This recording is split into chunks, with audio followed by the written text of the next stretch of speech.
Tudo bem, amigos? Estou de volta, mais um podcast, respondendo aqui um e-mail, uma pergunta, né? O cara contou a história dele aqui e também coloca a pergunta no final. Muito bem, vamos ler aqui. Ele diz assim: vivo em um ambiente tóxico. Minha mãe, desde quando eu era criança, nunca me apoiou em absolutamente nada. Qualquer coisa que eu fizesse ou tentasse fazer, ela falava que eu não sabia fazer nada. Quando eu aprontava algum tipo de briga na escola, ou respondia ela ou meu pai tomava uma surra. Minhas irmãs faziam tal coisa e meu pai sempre botava a culpa em mim. Dizia: esse menino do capeta tal, e tome surra no burro de carga. Até hoje, com 20 anos, não consegui emprego e as cobranças não param. Mesmo nessa quarentena. As pessoas dizem que um rapaz tão bonito e ainda não casou, né? Aí você tem que ficar olhando aí as meninas, os parentes, todos os escravos de Pepeca, né? Meu pai foi ausente e nunca foi em uma reunião de escola. Falava que ia trabalhar em tal cidade e ficava 15 dias fora. Mas anos depois, minha mãe descobriu que ele traía ela com uma colega de trabalho que é Missol. Ela colocou ele para fora de casa, então. Os contatos com ele eram poucos e hoje em dia, então, quase nem o vejo. Não tive uma figura masculina e a grande maioria dos meus colegas estão fazendo faculdade, trabalhando e casados, etc.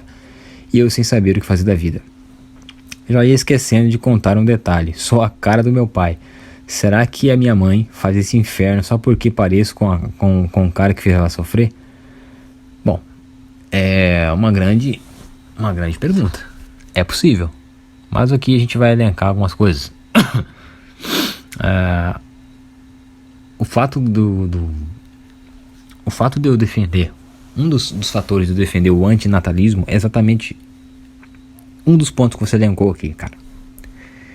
Quando você diz que a sua mãe não lhe apoiou em absolutamente nada, então qualquer coisa que você tentasse fazer, ela falava que você não sabia fazer nada. Bom, se você diz que desde criança você nunca teve apoio e que ela sempre dizia que você não sabia fazer nada, isso já deixa muito claro a irresponsabilidade. E eu não passo o pano na cabeça de ninguém. Se isto aqui é verdade, como é que uma criança vai saber fazer alguma coisa? Sendo que a obrigação do pai e da mãe é orientar, ensinar. Se a pessoa não tem capacidade, se a pessoa sabe que não terá capacidade de criar um filho, de orientar esse filho, de ensinar esse filho, de educar esse filho, não o tenha. Não o tenha. A maioria das famílias são tóxicas justamente porque as pessoas que dão início à família, o cara casa com a mulher, tem um filho, tem outro filho, não tem capacidade nenhuma de criação. E não é que não tem capacidade porque é simplesmente incapaz, é porque também não foi criado. Ele não foi ensinado, ele não foi orientado quando era criança. Então ele simplesmente deu sequência àquilo que foi negativo. Isso é um absurdo, na minha opinião. Na minha visão, isso é um absurdo. Isso é um crime, basicamente. Então, assim, outro ponto que você diz aqui, quando você aprontava alguma coisa, né? Ou respondia seu pai ou sua mãe, tomava uma surra, suas irmãs faziam alguma coisa e você que tomava a culpa. Isso é muito comum. Isso é muito comum. Eu contei aqui outro dia a história do Alcemar, né? Tá dentro de um podcast meu aí, um tópico da história do Alcemar, que trabalhava que nem um burro de carga. E qualquer erro ele tomava pau. E as menininhas ficavam brincando lá de boneca. Não dava nada. Nunca apanharam, nunca tomaram um puxão de orelha. Nunca nem uma chamada de atenção. E o burro de carga, quando cometia um erro, tomava uma surra. Aí você diz aqui que até hoje, com os seus 20 anos, você não conseguiu emprego. E as cobranças não param, justamente. Mesmo nessa quarentena. Isso não vai parar. Tá? Porque na ideia dos seus pais, da sua mãe no caso, das pessoas da época da sua mãe, na época deles as coisas eram diferentes. Com 20 anos as pessoas estavam casadas, tinham filhos, estavam trabalhando. Só que os tempos mudaram e essas pessoas não entenderam a mudança, ou não querem entender a mudança, e tanto faz, de qualquer maneira a cobrança é em cima de você. Então o que você tem que entender é o seguinte: enquanto você estiver dentro de um ambiente tóxico, as cobranças nunca vão parar. As armadilhas nunca vão deixar de ser armadas, tá? E é o que tem pra hoje, meu amigo. Simplesmente é o que tem pra hoje. É isso que acontece na maioria das famílias. Mas vamos continuar aqui. Um rapaz tão bonito, ele não casou. Os caras gostam de colocar você numa sinuca de bico, né? Você tem que olhar pras meninas e tal. Seu pai sempre foi ausente, nunca foi na reunião de escola. Ele não perdeu muita coisa, tá? Esse negócio de reunião de escola, isso aqui é coisa de filme, tá? Pai, mãe em reunião de escola. Isso só funciona lá fora, na gringa. Aqui não funciona isso aí. Adianta o quê?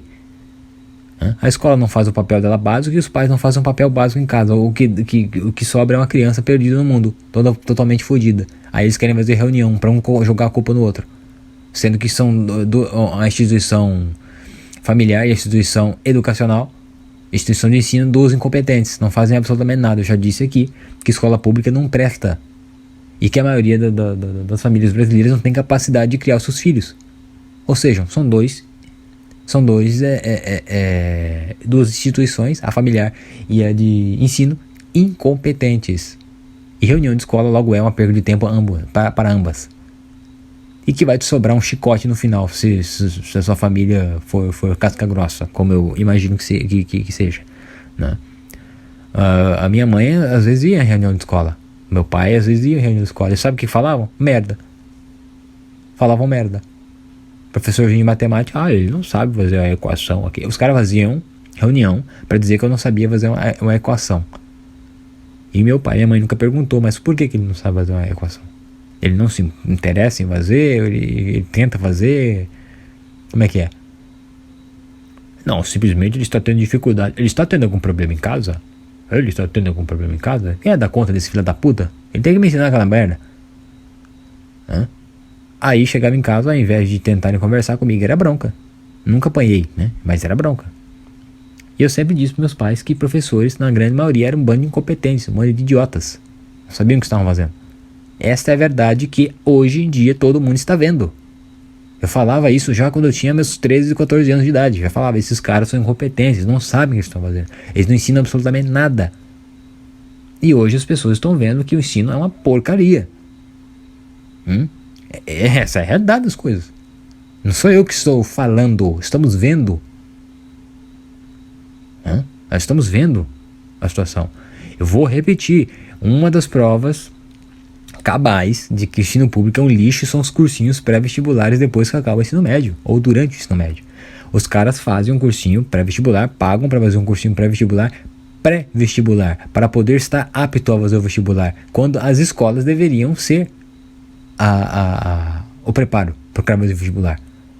O cara tem que sair da escola, fazer o vestibular e passar ou não, mas ele tem que fazer de base no ensinamento, principalmente no ensino médio. E prepara? Não, o cara vai fazer o cursinho pré-vestibular. Então pra que existe essa bosta desse ensino público? Pra que existe? Porque os caras que estudam em colégio privado, esses aí não fazem cursinho pré-vestibular. Inclusive os cursinhos pré-vestibulares são ministrados por escolas privadas. É a maneira que você tem de tentar chegar ao nível do cara que estudou a vida inteira na escola privada. Mas eu sinto muito, dificilmente o senhor conseguirá. Essa é a realidade. Se conseguir, parabéns. Parabéns de verdade. Tá, você falava da reunião, que seu pai nunca foi, não perdeu nada, absolutamente. Falava que ia trabalhar em tal cidade 15 dias fora, mas anos depois sua mãe descobriu que ele estava traindo com o colega de trabalho, que é missol. Muito comum. Nada de surpreendente aqui. Ela colocou ele para fora de casa. Incrível. Normalmente, isso aqui é incomum. Normalmente a mulher fica com o cara e briga com a amante para tentar ficar com o canalha, né? Mas no caso ela colocou ele para fora. Incrível. Isso aqui realmente é incomum. Os contatos com ele eram poucos, hoje em dia eu quase nem o vejo. O cara deu no pé, né? Não tive uma figura masculina em casa. Seu pai ficava fora e quando ficava ali não lhe apoiava, não fazia o que tinha que fazer como pai, né? E a grande maioria dos seus colegas, que então seriam as figuras masculinas, estão fazendo faculdade, trabalhando ou casados. Se eles são seus colegas, eles têm 20 anos, então se estão fazendo faculdade, tomara que consigam empregos, né? Dos cursos superiores que estão fazendo, que eu acho dificílimo.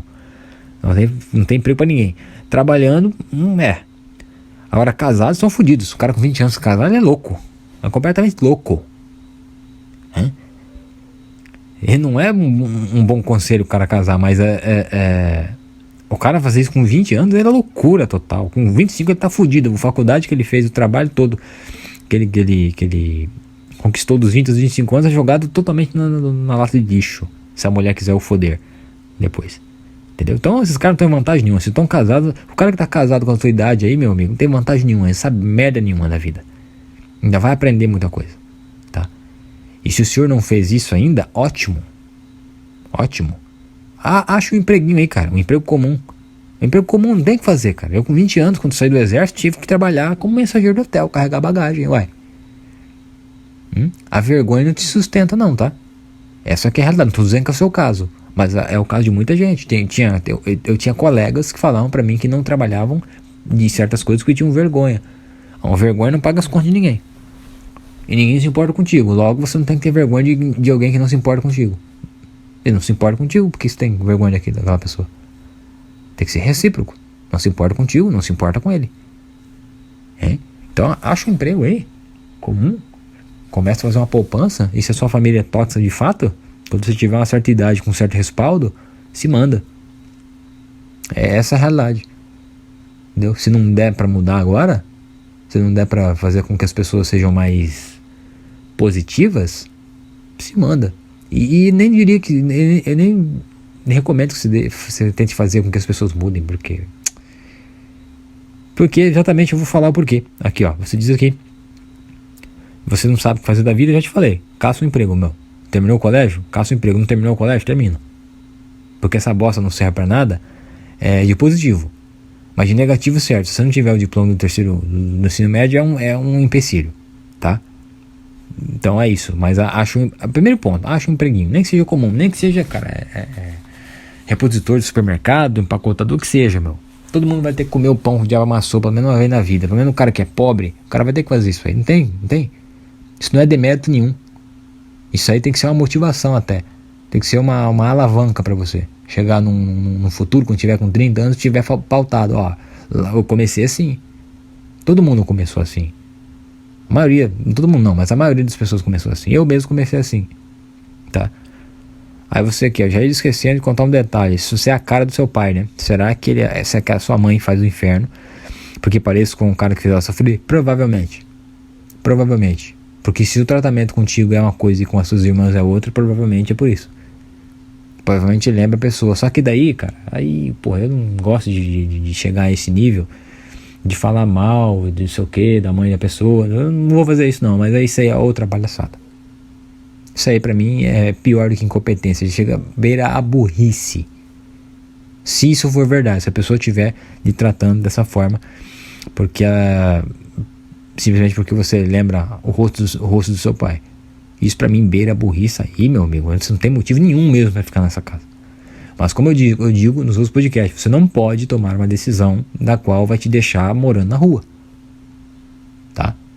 Você tem que ser estratégico, planejar, ser frio e calculista, dissimulado. Tem que usar essas coisas, essas armas ao seu favor, porque essas armas são usadas ao seu desfavor a vida inteira, a sua existência inteira. Então não se acanhe em usá-las a seu favor. Não se acanhe. Porque um monte de gente vai criticar, um monte de gente não vai saber porque você não vai contar. Mas se eu contar, você não vai contar. E se contar, foda-se, o resultado já está na sua mão. O objetivo já foi conquistado, dane-se o que as outras pessoas acham. Não interessa. A moral e a ética só serve contra você. A seu favor não serve. A pessoa que fala pra você não fazer tal coisa, amanhã tá fazendo tal coisa. E ela fala pra você não fazer aquela determinada situação, justamente porque você ia vencer, porque você ia se dar bem. E ela não queria ver você se dando bem. Tanto que no outro dia ela fez, e se deu bem, e você ficou pra trás. Então não seja burro. Aos jovens que estão me escutando, não sejam burros. Não contem as suas ações para as pessoas. Não contem os seus objetivos. Ocultem as suas intenções. Senhores, não sejam bobos. Esses livros dos quais muita gente no YouTube critica e fala, isso aí não serve, isso não sei o que. A maioria das pessoas que vencem na vida já leram alguma coisa assim. E quando eu tô falando vencer, não tô falando de vencer por méritos próprios, não. É vencer jogando outras pessoas ao fogo. A Matrix faz isso. Vocês acham que eles não, que os governantes, as pessoas que governam o país não leram a Arte da Guerra? Vocês acham que não leram? Leiam o livro. Leiam as 48 Leis do Poder. É muito parecido com o que esses caras fazem. É muito parecido. Não seria não é muita coincidência. Eu não costumo acreditar em coincidência. Entenderam? Preste atenção, senhores.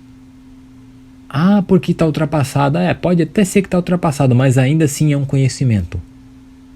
Ainda assim é um conhecimento, do qual, para quem está perdido, não custa adquirir esse conhecimento. Entenderam? Então, voltando lá ao início do podcast, é por este motivo também que sou adepto ao antinatalismo. As pessoas não têm condição nenhuma de criar outras pessoas. Senhores, eu acredito que ter um filho é a maior responsabilidade que um homem pode ter, caso ele decida assim ou fazer. Aí, o que a gente vê hoje? O que a gente vê? Tem filho aí mesmo. Vamos fazer um filho aí. A mãe e o pai falam assim pro guri, ou pra guria. Não. Queremos um netinho. Parece um presentinho de Natal, né? Parece uma coisa tão simples. É uma pessoa, só um ser humano, que vai viver aqui e, se não tiver orientações, vai sofrer a vida inteira. Se não decidir tirar a própria vida em algum momento da vida que está perdida. Para essas pessoas, é uma coisa simples. A minha mãe e meu pai mesmo falam isso. Querem um netinho. Como dizia os X-Men, querer não é poder. Não é assim que funciona. Um ser humano não é qualquer coisa. Não é qualquer coisa. É algo complexo. É uma responsabilidade muito grande, da qual as pessoas não têm. O cara compra um carro de 50 mil e sai fazendo cavalo de pau na rua. O cara não dá valor a isso, que ele acredita que o dinheiro tem mais valor que o próprio filho, muitas vezes. Se o cara faz isso e tem filho, já imaginou a merda? Só uma comparação bem chula, mas é uma comparação. Esses caras que passam aqui de moto, me enchendo o saco nos podcasts, acordando todo mundo tarde da noite, esses caras têm filhos. É isso aí que eles estão ensinando pros filhos. A incomodar os vizinhos, a se aparecer, a validar externamente as pessoas. É isso que eles estão ensinando. Indiretamente, mas é isso que eles estão ensinando. Então esse é um ciclo, não para nunca. Para pessoas como essa, se eu fosse um governante e pudesse fazer isso, eu dava uma multa de 50 mil reais. Vocês vão pagar 50 mil. Você não tem condição nenhuma de ter filho. Você não tem base educacional, você não tem intelecto bastante, você não vai criar uma outra criança. Você não vai fazer isso. Se você fizer isso, você vai tomar uma multa. Não tem como pagar. Vai ter que pagar. De alguma maneira você vai pagar. Mas isso vai acontecer? Nunca. Para Matrix, quanto mais gado no pasto, melhor. Como é que a gente fala? A mesa de Natal, né? A ceia de Natal vai estar mais farta, né? É mais carne pro abate no final. É por esses motivos que eu sou contra a pessoa ter filhos nos dias de hoje. Porque mesmo que você tenha uma boa política de criação, de educação, de orientação, ainda assim há muita desinformação por aí. Há uma engenharia social muito bem feita para destruir o ser humano. Então, se você não quer deixar outra pessoa aqui para sofrer, não faça isso. Não fique tratando uma criancinha como um presentinho de Natal. Se você vai ter a porra do filho, então a sua vida vai ter que se basear a criar este filho de fato. Criar de fato. Não é criar que nem cria galinha, não. É criar um ser humano, dar base para esse cara, mostrar para ele a podridão que é as coisas e como são difíceis as coisas e as escolhas e a realidade. Se você não está disposto a fazer isso, não tenha. E não é só estar disposto a fazer, é estar capacitado a fazer. Eu não tenho essa capacidade, então não vou fazer. Um abraço, força ao guerreiro que me mandou o e-mail. Se precisar de mais alguns conselhos ou alguma coisa específica, pode mandar um e-mail. Telegram tá aí também. Até mais.